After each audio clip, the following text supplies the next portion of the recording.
Another day, another story. The atomic bomb made its national TV debut in 1952. Millions of Americans who turned on their televisions on April 22, 1952, expecting to watch their favorite soap operas and game shows, instead saw quite a change in programming. Rather than Search for Tomorrow or Strike It Rich, mushroom clouds flickered across black and white television screens throughout the country in the first live nationwide broadcast of a nuclear test.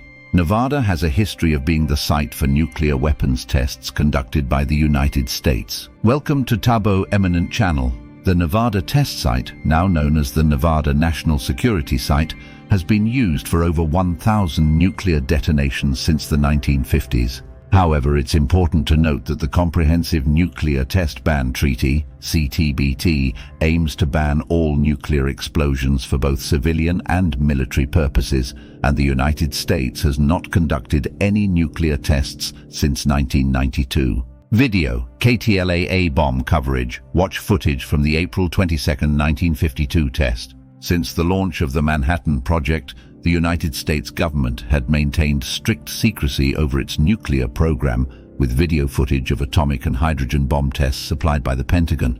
But when experiments began in the Nevada desert in 1951, the public grew more curious about the blasts that shook Las Vegas and lit up the skies of the West. On February 1, 1951, Los Angeles television station KTLA transmitted the first live images of an atomic bomb detonation to its local audience from atop a mountain outside of the city, 250 miles from the blast zone. With its top-secret program no longer so hidden from view, the Atomic Energy Commission decided in March 1952 to permit press coverage and a live coast-to-coast television broadcast of its next atomic bomb test, the 25th in American history, scheduled for the following month.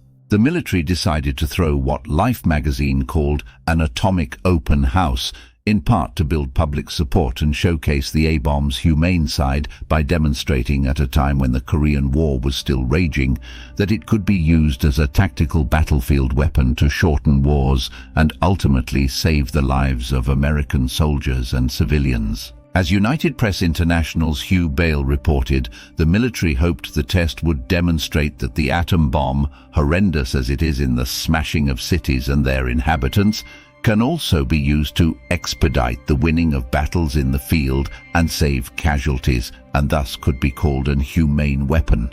For the first time, ground and airborne troops would conduct military maneuvers on a simulated nuclear battlefield after the blast. 1,500 soldiers would be crouched in 4-foot-deep trenches just 4 miles from ground zero, closer than American troops had ever been to a blast zone. Plans called for the detonation to occur 3,500 feet above the desert, a record altitude for a nuclear test, in order to prevent the ground to be crossed by the soldiers from becoming highly radioactive. In spite of the military's invitation, the 3 television networks initially declined to broadcast the test, citing the cost and logistical challenges in establishing a relay link between the test site and Los Angeles. Nevada lacked a television station at the time. KTLA General Manager Klaus Landsberg took up the challenge, however, and station personnel worked feverishly to establish a 300-mile microwave system over a chain of mountain peaks between the testing ground and Los Angeles, the longest ever attempted by a television station at the time. Landsberg planned for 6 cameras to cover the event that would be simulcast on the major networks. The news knob at the test site. Long before sunrise on April 22, 1952, the lights of a motor caravan snaked through the desert darkness on a 65-mile trip from Las Vegas to the nuclear testing ground at Yucca Flat. 10 miles from ground zero, hundreds of journalists, photographers and broadcasters staked out positions on a craggy knoll of volcanic rock dubbed News Knob, where they planted a forest of tripods to mount their still motion picture and television cameras to capture what they dubbed Operation Big Shot. Journalists sitting at picnic benches peered through their binoculars and clattered away on their typewriters as the moment approached. It turned out to be a beautiful day for a bombing with blue, cloudless skies and a slight breeze. Around 9:30 a.m. local time, the journalists heard the call of "Bombs Away" blare over loudspeakers as a B-50 bomber released its payload from 30,000 feet high. The 33-kiloton bomb, more powerful than those dropped on Hiroshima and Nagasaki, plummeted toward the ground as the voice on the loudspeakers counted down the 30 seconds to detonation. Then came a flash 50 times brighter than the sun. After counting to 3, reporters whipped off their protective goggles to see hell burst from the skies, as Bailey wrote. The swirling ball hung for a few seconds like an ungodly ornament against the mountains, reported Gene Sherman of the Los Angeles Times, before the shockwave arrived 30 seconds later, like the lash of an invisible giant whip. The modern weapon torched ancient Joshua trees that burned until the ensuing blast blew out the flames. Sherman reported that a weirdly, devastatingly beautiful white cloud rose then from a detached white stalk. It churned with purple, yellow, and red. The mushroom cloud eventually rose so high over the desert that ice caps formed on its parachute-shaped top, 35,000 feet high. CBS newsreel cameraman and troops watching the atomic bomb test explosion on April 22, 1952.